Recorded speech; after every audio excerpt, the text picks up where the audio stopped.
some of you Capricorn, no, you are this, no, hindi ka yung sumusunod sa iba, no, you have this, you have your own style, no, your own beliefs, no, something like that. May sarili kang paniniwala, may sarili kang may sarili kang path, no, hindi kayong katulad ng kung saan yung uso, dun ka rin, makikiuso ka rin. You have your own style, no? So, ayan ang inner strength mo, no? Being unique, being authentic, no? Something like that, no, mga Capricorn, no? You're not following the crowd, right? No? So, mas gusto mo na may sarili kang sabihin natin kung gagawa ka man ng furniture, no, hindi mo gagayahin yung ibang design, mas gusto mo sariling design mo. So napaka-creative mo din na tao, right? No, something like that.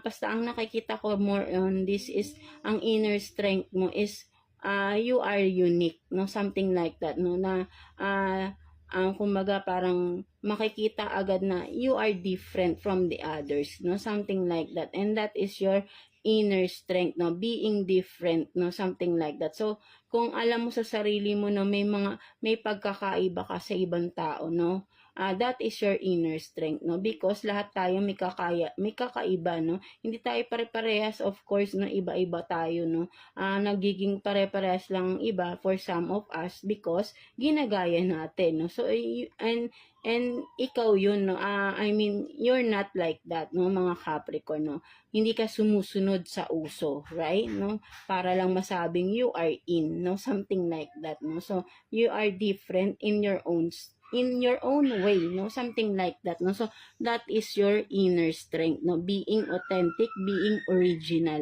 no, something like that, no, mga Capricorn natin, no. So let's see what are the possible challenges for you, no, paparating mga Capricorn natin. Let's see possible challenges na paparating for you, mga Capricorn natin. Kuha tayo ng 2 cards here for you, Capricorn. Let's see. Possible challenge na paparating for you, Capricorn.